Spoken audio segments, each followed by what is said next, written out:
Salam sejahtera dan terima kasih karena sudi menonton video pembentangan ini. Untuk video pembentangan kali ini, kami akan membentangkan tugasan kumpulan kami dalam modul GMGA 3073, Pengurusan Awam Strategik. Dan tajuk pembentangan kami pada kali ini adalah Pengurusan Strategik, Kualiti Perkhidmatan dan Pengurusan Air di Jabatan Air Negeri Sabah. Sebelum itu, saya dan rekan saya ingin memperkenalkan diri.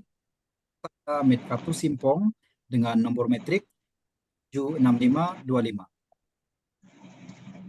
Seterusnya saya akan memperkenalkan diri saya. Nama saya Miguel Kiansan, nomor metrik 276519.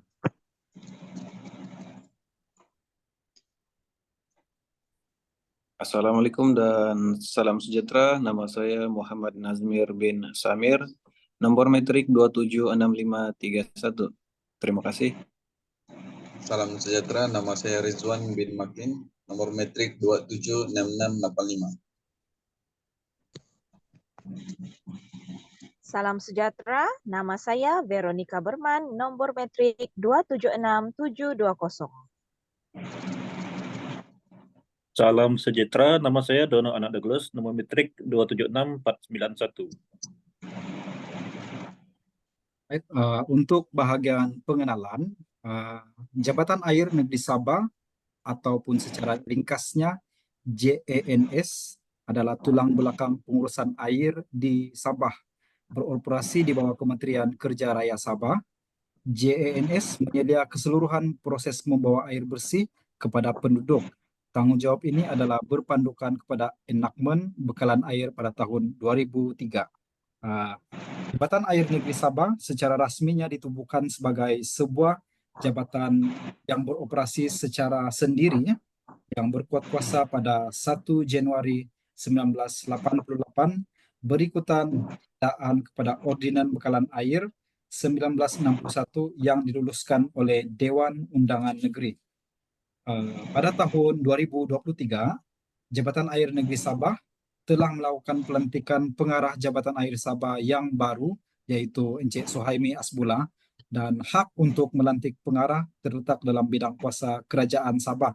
Dan meskipun beliau pernah terlibat dalam siasatan SPRM berhubung isu rasuah, namun beliau telah mengaku menerima wang tunai berjumlah 1,6 juta daripada skim kutipan. Walau bagaimanapun, Encik Suhaimi menyatakan beliau secara sukarela menyerahkan wang tersebut kepada SPRM pada tahun 2016. Seterusnya akan dibentangkan oleh rekan saya. Dipersilakan. Terima kasih kepada rekan. Saya ingin membentangkan pengenalan dari utama isu ataupun masalah. Terdapat 5 isu ataupun masalah: kelewatan berterusan dalam pelaksanaan projek, kekurangan amalan pengurusan, kebocoran air dan NRW, rasuah dan salah guna kuasa, ketidakpadanan permintaan dan kapasiti pengeluaran. Pertama sekali, kelewatan berterusan dalam pelaksanaan projek muncul sebagai kebimbangan yang ketara. Kes loji rawatan air Telibong yang dijadwalkan siap pada tahun sebelumnya, tapi kini menghadapi penangguhan melambangkan kesan kelewatan tersebut. Selain itu, kekurangan dalam amalan pengurusan dalam Jabatan Air Negeri Sabah memburukkan lagi keadaan ketidakcukupan dalam pengurusan sebagai pemacu utama. Kekurangan bekalan air menggariskan keharusan bagi pembaruan organisasi, manajemen tadbir urus yang dipertingkatkan dalam Jabatan Air Negeri Sabah. Kelaziman kebocoran air dan air bukan hasil menambahkan lagi cabaran kebocoran ini. Kebocoran air yang berterusan menyumbang kepada pembaziran sumber dan mengganggu bekalan air sedia ada. Langkah-langkah perbaikan termasuk pengawasan yang lebih tinggi, pembaikan pipe segera, dan peningkatan infrastruktur amat diperlukan. Mengurangkan isu ini memastikan pengurusan air yang mampan. Tidak dilupakan satu lagi isu yang masih berluasan dalam organisasi Jabatan Air Negeri Sabah adalah berkaitan dengan rasuah dan salah guna kuasa dalam Jabatan Air Negeri Sabah, di mana memberi bayangan panjang terhadap integriti dan keberkesanan rangka kerja institusi. Skandal rasuah profil tinggi yang melibatkan pegawai jabatan bukan saja mengakis kepercayaan orang ramai, tetapi juga menekan kelemahan sistematik. Membatras rasuah memerlukan mekanisme pengawasan yang ketat, rangka accountability yang teguh, dan komitmen terhadap tadbir urus beretika. Terakhir,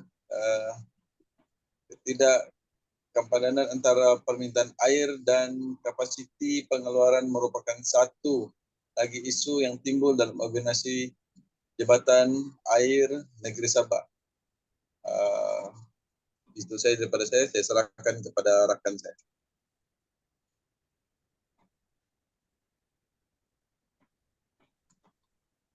Oke, baiklah. Terima kasih rekan seperjuangan yang telah menjelaskan mengenai isu utama yang berlaku Jabatan Negeri. Yes. Isu atau masalah persegi yaitu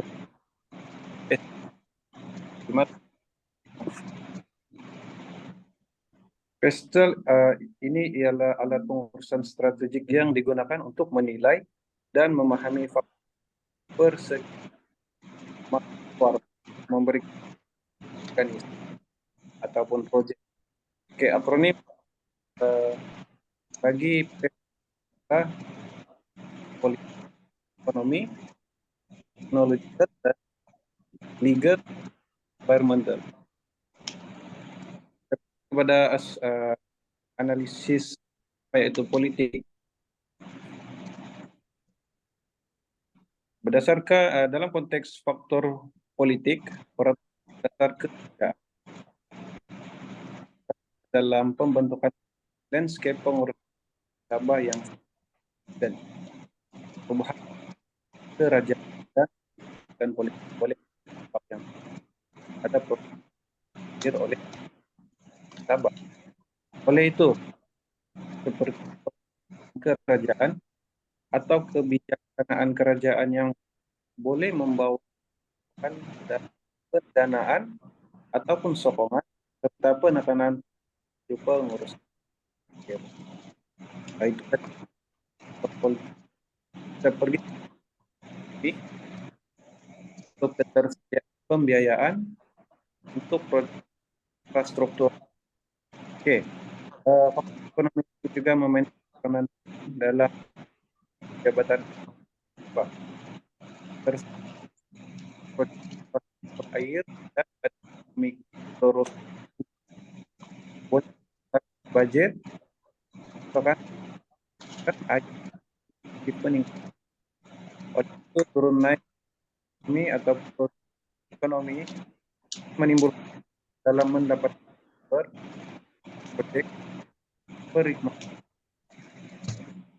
Oke, faktor yang ketiga adalah faktor sosial. Seperti dan orang ramai tentang kualitas air. Faktor ini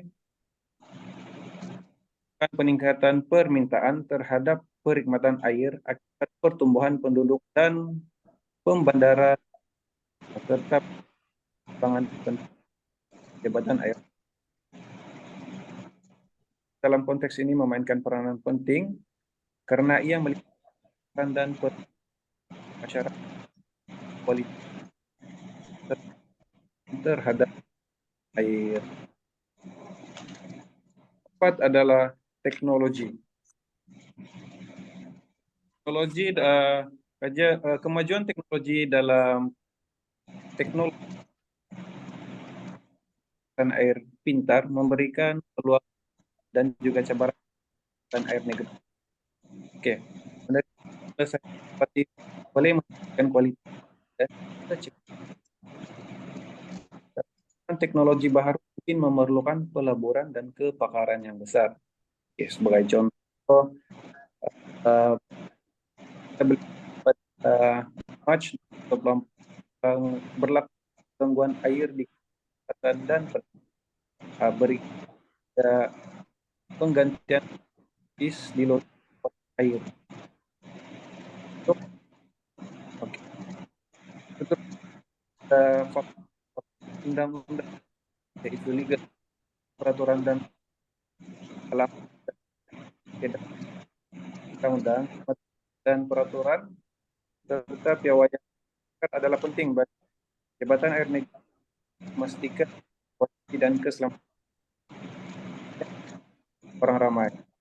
Selain itu, menangani isu rasuah atau penyalahgunaan organisasi adalah penting piawaian undang-undang dan etika dalam pengurusan air. Oke, seterusnya adalah faktor environmental, yaitu kesan perubahan iklim sumber air dan ini terhadap perkembangan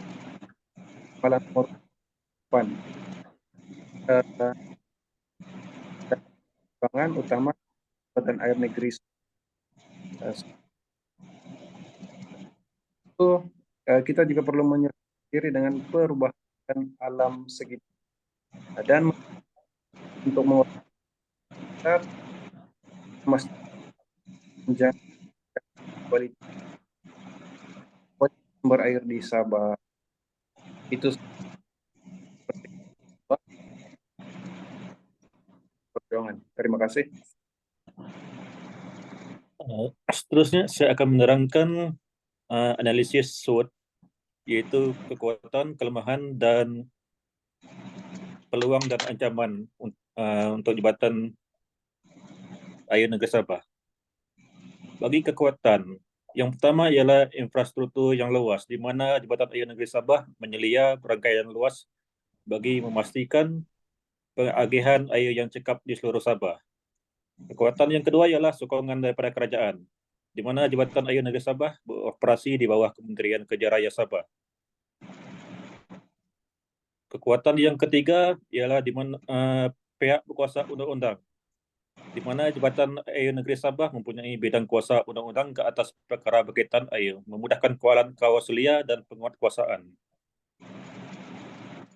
Kekuatan yang seterusnya ialah mempunyai kepimpinan yang berpengalaman. Pelantikan kepimpinan berpengalaman menunjukkan potensi untuk hala tuju, strategik dan pembaruan dalam Jabatan Air Negeri Sabah. Nah, manakala bagi kelemahan Jabatan Air Negeri Sabah ialah seperti kelewatan projek. Kelewatan berterusan dalam pelaksanaan projek menjejaskan bekalan air tepat pada masanya kepada penduduk. Kelemahan seterusnya ialah kekurangan pengurusan. Ketidakcukupan dalam amalan pengurusan dalam Jabatan Air Negeri Sabah menyumbang kepada kekurangan bekalan air dan ketidakcekapan operasi. Kelemahan seterusnya ialah isu rasuah, di mana skandal rasuah berprofil tinggi yang melibatkan pegawai Jabatan Air Negeri Sabah bukan sahaja menghakis kepercayaan orang ramai tetapi juga menekankan kelemahan sistematik, menuntut pengawasan yang ketat dan tak berurus beretika. Kelemahan seterusnya ialah jurang permintaan bekalan, di mana ketidakpadanan antara permintaan air dan kapasiti pengeluaran menimbulkan cabaran yang ketara. Bagi analisis peluang pula, di mana yang pertama kemajuan teknologi, menerima penyelesaian inovatif dan teknologi rawatan air dan pengurusan air pintar, menawarkan peluang untuk meningkatkan kualiti air dan kecekapan pengagihan. Seterusnya, peluang yang seterusnya ialah pembaharuan perundangan. Bidaan perundangan terkini seperti enakmen bekalan air Sabah, Pinaan 2022 memberikan peluang untuk mengukuhkan rangka kerja pengawasaliaan dan keupayaan penguatkuasaan yang berpotensi meningkatkan keberkesanan pengurusan Jabatan Air Negeri Sabah. Peluang yang seterusnya, kelestarian alam sekitar, yaitu menyesuaikan diri dengan impak perubahan iklim dan melaksanakan amalan pengurusan air yang mampan sejajar dengan matlamat pemeliharaan alam sekitar, memastikan ketersediaan dan kualiti air jangka panjang. Peluang seterusnya ialah kesedaran awam. Meningkatkan kesedaran dan penglibatan orang ramai tentang isu kualiti air boleh memupuk sokongan komuniti untuk inisiatif Jabatan Air Negeri Sabah. Terusnya ialah analisis ancaman. Ancaman yang pertama ialah ketidakstabilan politik. Ketidakstabilan politik boleh mengganggu peruntukan, pembiayaan dan kesinambungan projek, menghalang pengurusan air yang berkesan oleh Jabatan Air Negeri Sabah. Ancaman yang seterusnya ialah kekangan ekonomi, di mana turun naik ekonomi dan kekangan belanjawan menimbulkan cabaran dalam mendapatkan pembiayaan untuk projek infrastruktur air dan perkhidmatan penting. Ancaman seterusnya ialah jangkaan sosial. Jangkaan orang ramai yang meningkat mengenai kualiti air dan kebolehpercayaan perkhidmatan ditambah dengan pertumbuhan penduduk memberi tekanan kepada Jabatan Air Negeri Sabah untuk memenuhi permintaan yang semakin berkembang di tengah-tengah kekangan sumber. Seterusnya, ancaman kemunduran teknologi, di mana kekurangan teknologi menekankan keperluan mendesak untuk Jabatan Air Negeri Sabah memodernkan infrastruktur dan sistem operasinya. Terusnya, pembintangan saya serahkan kepada rakan saya yang lain. Silakan. Terima kasih rakan seperjuangan. Saya akan membentangkan mengenai cadangan penambahbaikan kualiti perkhidmatan dan pengurusan air di Jabatan Air Negeri Sabah. Yang pertama, yaitu memperbaiki kualiti perkhidmatannya dan menyelesaikan isu dalaman organisasi. Kedua, menangani isu rasuah dan salah guna kuasa dalam Jabatan Air Negeri Sabah. Ketiga, sesi latihan integriti yang kerap perlu dijalankan untuk semua pekerja untuk meningkatkan kesedaran tentang kepentingan tingkah laku beretika akibat rasuah. Keempat, menubuhkan jawatan kuasa pengawasan bebas atau ombudsman boleh membantu menyiasat laporan rasuah dan memastikan accountability di semua peringkat organisasi. Kelima, semakan projek yang kerap harus dijalankan untuk menilai kemajuan, mengenal pasti kesesakan dan melaksanakan tindakan pembetulan untuk memastikan projek berada di landasan yang betul. Sebagai contoh, perisian yang boleh digunakan dalam meningkat pengurusan projek dalam Jabatan Air termasuk perisian Enterprise Resources Planning ERP seperti SAP atau Oracle yang membantu dalam pengurusan sumber manusia, keuangan dan pembekalan. Dan yang keenam, menjalankan audit menyeluruh terhadap rangkaian pengagihan air untuk mengenal pasti kawasan kebocoran dan mengutamakan pembaikan berdasarkan keterukan dan kesan. Ketujuh, melabur dalam teknologi pengesanan kebocoran moden seperti pengesan khusus dan pemantauan satelit boleh membantu mengenal pasti dan menangani kebocoran dalam sistem dengan cepat. Sebagai contoh, alat yang boleh digunakan untuk melaksanakan audit menyeluruh terhadap rangkaian pengagihan air termasuk perisian Geography Information System GIS yang membolehkan pemetaan kawasan kebocoran dan analisis data. Dan yang terakhir, membangunkan pelan infrastruktur jangka panjang yang merangkumi pelaburan dalam loji rawatan air baharu, kemudahan penyimpanan dan rangkaian pengedaran adalah penting untuk memenuhi unjuran permintaan. Saya serahkan kepada rakan saya seterusnya. Terima kasih. Terima kasih kepada rekan saya. Seterusnya saya akan meneruskan pembentangan, yaitu kesimpulan. Sebagai kesimpulan, Jabatan Air Negeri Sabah dalam melaksanakan langkah strategik bagi meningkatkan kecakapan dan prestasi. Pelaksanaan proyek, pengurusan proyek Kaulan Udara dan kawalan kualitas udara, serta infrastruktur keselamatan dan teknologi. Juga dilaksanakan oleh Jabatan Air Negeri Sabah. Bagi menangani cabaran-cabaran, beberapa penambahbaikan telah dilakukan, seperti meningkatkan pengurusan proyek, kecakapan proyek, penggunaan teknologi, dan penyesuaian perubahan iklim dalam pengurusan udara. Dan yang terakhir ialah ini akan membantu meningkatkan kecakapan operasi dan meningkatkan kualitas udara perkhidmatan untuk rakyat Sabah. Itu saja daripada kumpulan kami. Sekian dan terima kasih.